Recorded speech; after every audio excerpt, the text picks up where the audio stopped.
Mist.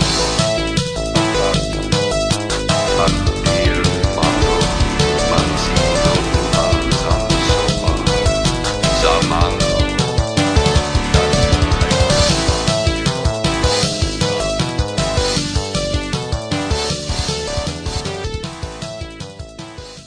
Groovy. On commence tout de suite avec 28 ans plus tard de Danny Boyle, troisième volet de sa saga horrifique. Très bon film d'horreur qui a répondu à mes attentes. J'ai trouvé la réalisation très nerveuse, très inspirée. Un film en alerte, on est oppressé. Il y a vraiment un montage exceptionnel au niveau sonore. L'immersion est totale. Un des meilleurs films de zombies depuis le remake de Zombie, alias L'Armée des Morts de Zack Snyder. Donc il faut pas bouder son plaisir. À part un côté woke un peu déstabilisant, pour ne pas dire débilisant, je passe outre, car le film est tellement généreux esthétiquement. C'est du grand spectacle, très gore, assez flippant. Et ce que j'aime beaucoup, c'est que là on a des mâles alpha, des zombies alpha. C'est des zombies sous stéroïdes, avec des carrures massives, membrés de phallus gigantesques. À la place des humains pourchassés, je n'aurais pas peur de me faire dévorer, mais plutôt par me faire... Enculé.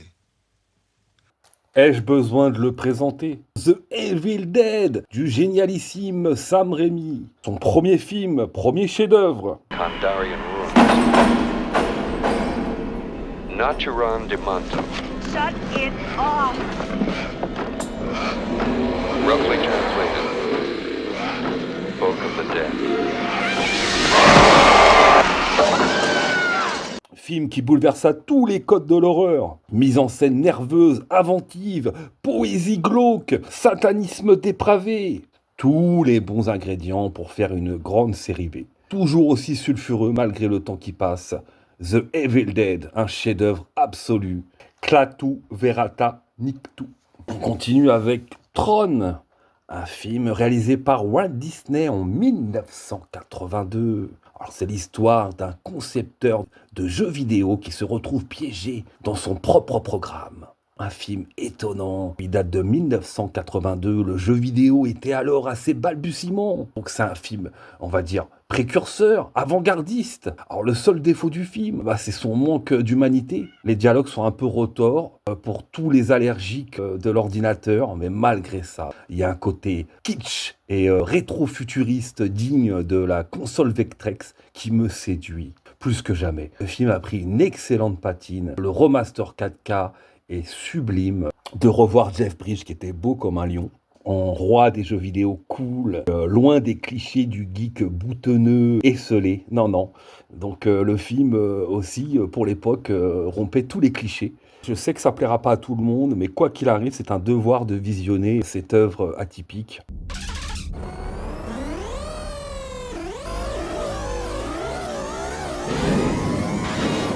This is Blue Leader to Blue Bikes.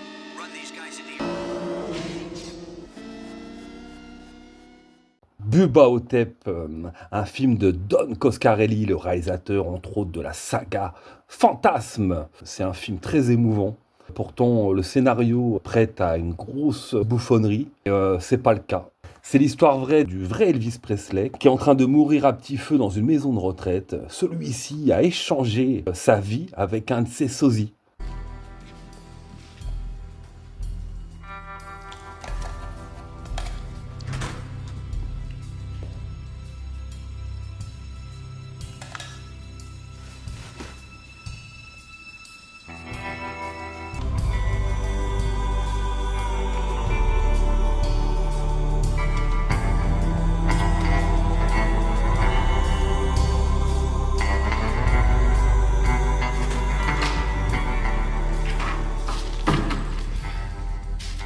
It's all right, boys. Just another freak. Et dans cette maison retraite va se passer des événements surnaturels. Une momie va venir aspirer les âmes par les anus des pensionnaires. Le pitch peut vous paraître absurde, alors que le film est d'une finesse.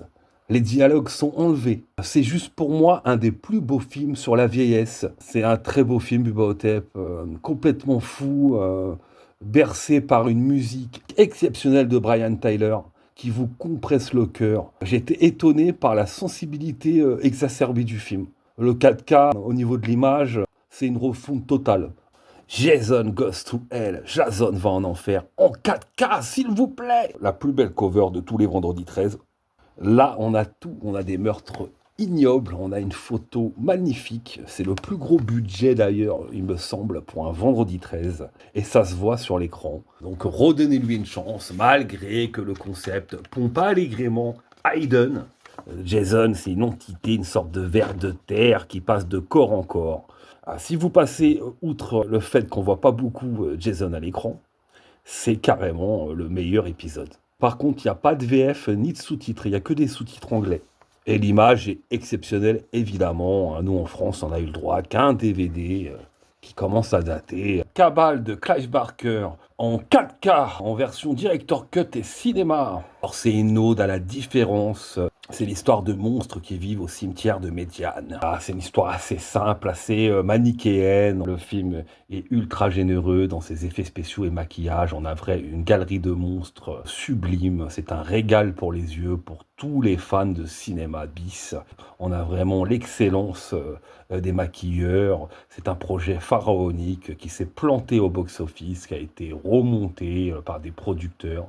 Donc moi j'ai vu la version Director Cut et contrairement aux gens, je préfère la version cinéma qui est plus frontale et plus rentre-dedans. Que le master est correct sans être sublime, j'ai pas vu un apport vraiment probant par rapport au Blu-ray. Jeu d'enfant, alias Chucky premier du nom, le premier d'une saga mythique. En 4K, je l'ai acheté en loose pour 6 €, donc voilà pourquoi je me suis laissé tenter. Là par contre le master est vraiment jouissif, c'est une refonte totale du film de Tom Holland. Pour tous ceux qui ne connaissent pas, je vais vous faire un petit pitch vite fait. Ça raconte l'histoire d'un tueur en série qui transfère son âme dans une poupée. Et donc cette poupée va faire les malheurs du petit Andy Barclay. Très bon film d'horreur classique des années 80. Allez-y, pour tous les fans de la poupée Bravga, vous pouvez dépenser aisément pour cette nouvelle version. Continue avec mon coup de griffe, le pitoyable, l'exécrable. C'est nul! C'est nul!